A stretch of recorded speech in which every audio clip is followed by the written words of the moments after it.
saya menyampaikan firman Tuhan untuk saudara-saudara sekalian, saya ingin menyanyikan sebuah pujian yang mengajak kita semua untuk datang kepada Tuhan dan sujud di bawah kaki-Nya.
Salam saudara pemirsa, salam jumpa kembali dengan kami dalam program Berita Pengharapan.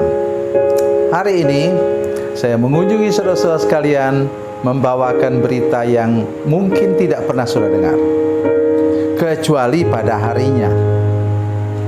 Hari ini saya ingin menyampaikan firman Tuhan berkenaan dengan pembasuhan kaki. Mari kita berdoa sebelum kita mendengarkan firman Tuhan lebih jauh. Bapa, dalam nama Yesus, terima kasih banyak Tuhan untuk firman Tuhan yang sudah Engkau sediakan bagi kami hari ini. Kami berdoa supaya kami mau belajar kepadamu Tuhan Yesus tentang teladan kerendahan hati. Karena kami tahu air tidak pernah mengalir dari tempat yang rendah ke tempat yang lebih tinggi.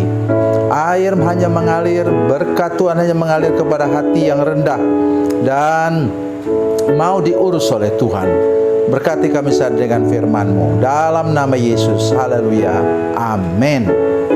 Saudara pemirsa, mari kita membaca firman Tuhan hari ini dari bagian firman Tuhan yang khusus, yang luar biasa ini, yaitu dari Yohanes pasal 13 ayat yang ke-5 dan ke-6. Maaf, ayat 4 dan ayat 5. Ayat 4 dan ayat 5.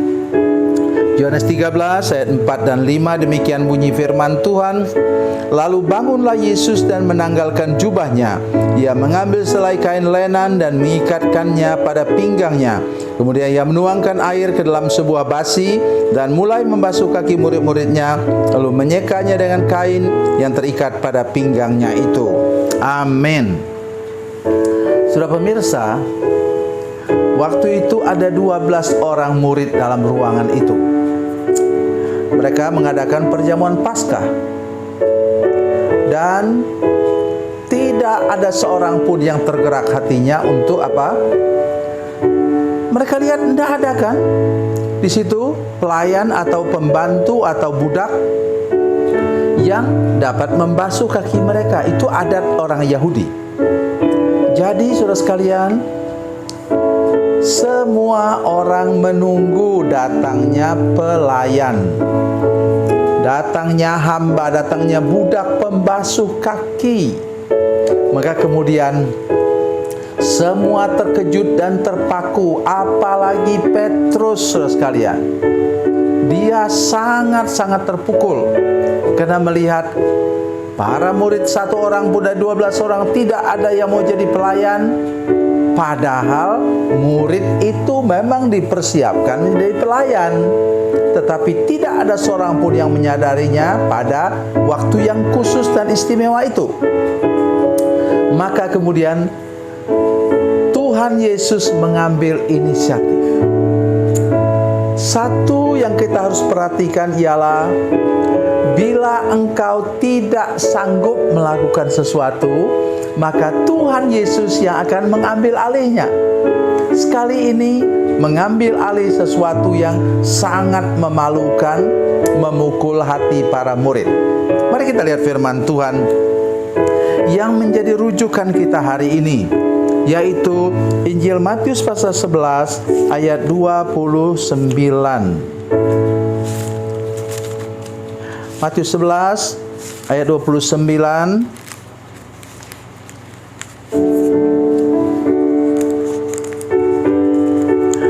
Demikian firman Tuhan. Pikulah yang kupasang dan belajarlah kepadaku. Seorang yang belajar apa namanya? Murid kan?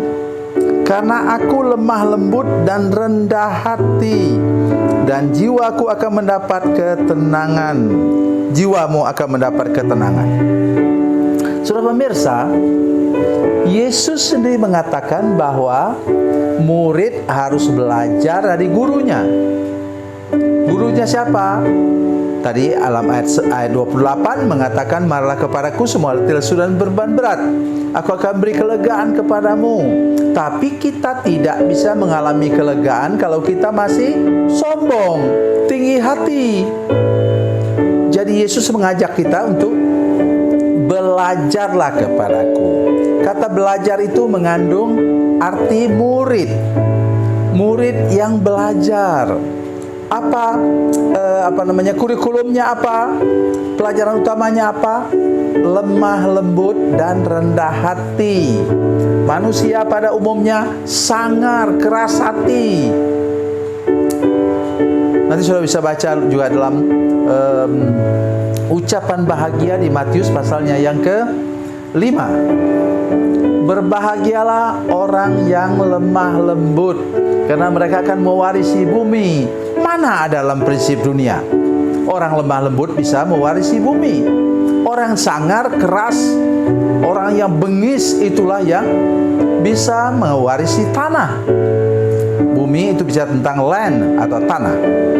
Jadi sekarang saudara-saudara sekalian, saya ingin mengajak kita semua untuk belajar kepada Yesus yang rela menjadi pembasuh kaki para muridnya. Saya tidak bisa bayangkan. Itu sebabnya Petrus mengatakan, engkau tidak akan membasuh kakiku selama-lamanya. Tapi Yesus punya cara untuk menundukkan dia. Kalau kamu tidak mau dibasuh kakimu, kamu tidak dapat bagian dalam kerajaan Allah. Dan Tuhan Yesus mengatakan, kamu tidak tahu apa yang saya berikan kepadamu sekarang, ajar kepadamu sekarang, nanti kamu akan mengerti. Jadi saudara pemirsa, mari kita hari ini, tadi saya sudah katakan dalam pendahuluan, bahwa air tidak pernah mengalir ke tempat yang lebih tinggi. Dia hanya bisa mengalir deras. Semakin rendah hati saudara sekalian, semakin berkatnya mengalir deras, kesembuhannya mengalir deras, pemulihannya mengalir deras kepada saudara-saudara sekalian. Ingat prinsip ini dengan baik. Karena itu mulai sekarang, marilah hidup dengan lemah lembut dan rendah hati, supaya hati kita juga mendapat ketenangan. Tapi sebaliknya juga, supaya hidup kita menerima segala curahan berkat-Nya.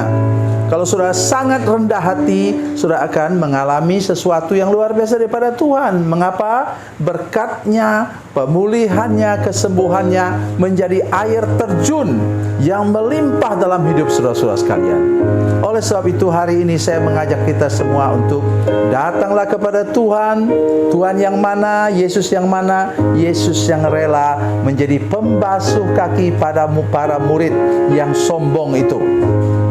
Mari kita belajar rendah hati untuk mengalami shalom daripada Tuhan, tetapi juga mengalami berkat yang melimpah dalam hidup kita.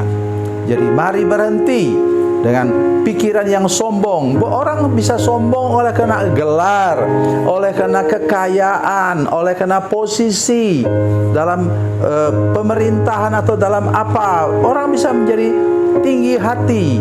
Tetapi jawaban hari ini ialah, kalau sudah mau diberkati oleh Tuhan secara permanen, mau diangkat oleh Tuhan tinggi-tinggi, maka sudah harus memiliki hati yang rendah.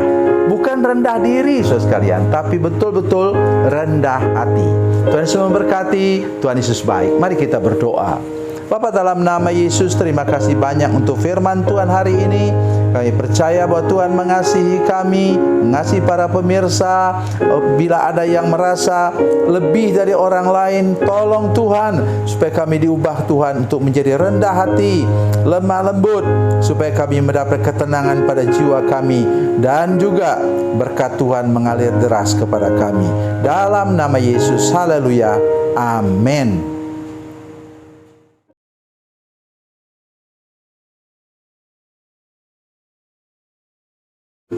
Salam saudara pemirsa, mengakhiri program ini saya mohon kepada saudara-saudara pemirsa sekalian untuk bila saudara menyaksikan program ini melalui channel YouTube, maka tekan subscribe dan bunyikan lonceng.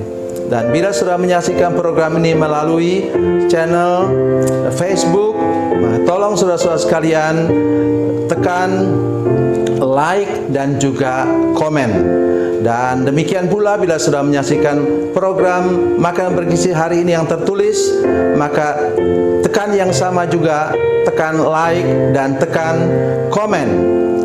Dan tolong saudara-saudara sekalian untuk membagikan program ini, share program ini di channel saudara-saudara sekalian, supaya lebih banyak lagi orang diberkati melalui program ini. Tuhan Yesus memberkati, Tuhan Yesus baik.